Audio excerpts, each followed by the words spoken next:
Burkina Faso, 7 milliards CFA investis dans 4 nouvelles locomotives pour moderniser le corridor Abidjan-Ouagadougou.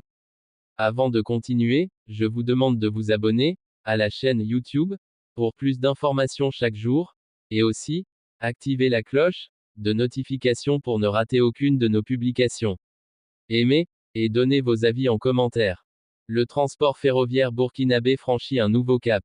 4 locomotives de dernière génération, flambant neuves, ont été officiellement réceptionnées et mises en circulation à Bobo-Dioulasso, marquant une étape importante dans la modernisation du corridor ferroviaire reliant la Côte d'Ivoire au Burkina Faso.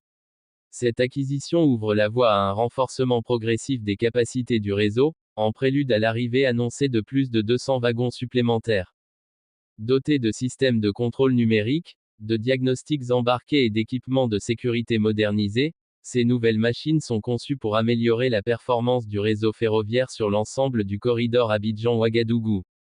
Leur mise en exploitation devrait renforcer la capacité de traction des convois, réduire les délais de transport et fluidifier le trafic, tout en contribuant au désengorgement des axes routiers.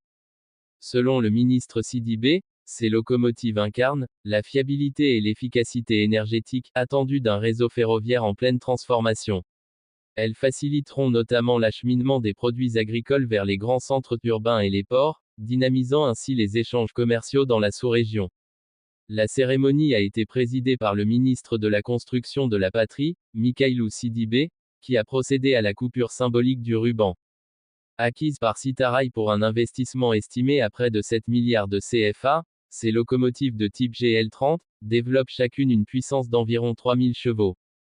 Le directeur général de Citarail, Simplice Esso, a exprimé sa gratitude aux autorités des deux pays pour leur accompagnement constant dans la modernisation des infrastructures ferroviaires.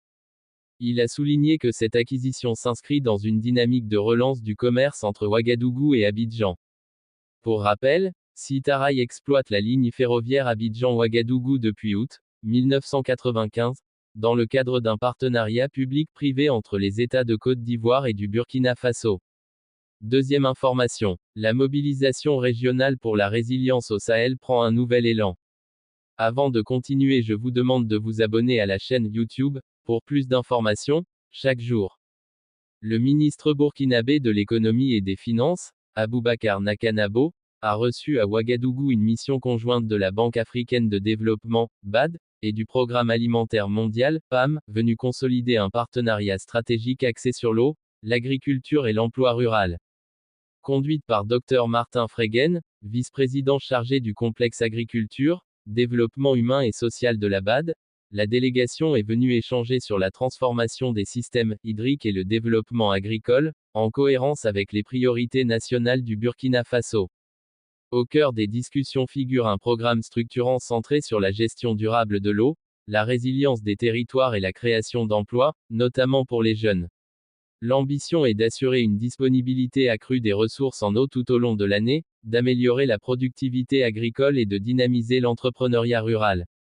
Ce programme régional concerne plusieurs pays du Sahel, dont le Mali, le Niger, la Mauritanie et le Tchad. Il vise également à renforcer l'intégration territoriale et s'aligne sur les priorités du Plan national de développement Relance, qui fait de l'agriculture et de la sécurité alimentaire des axes majeurs.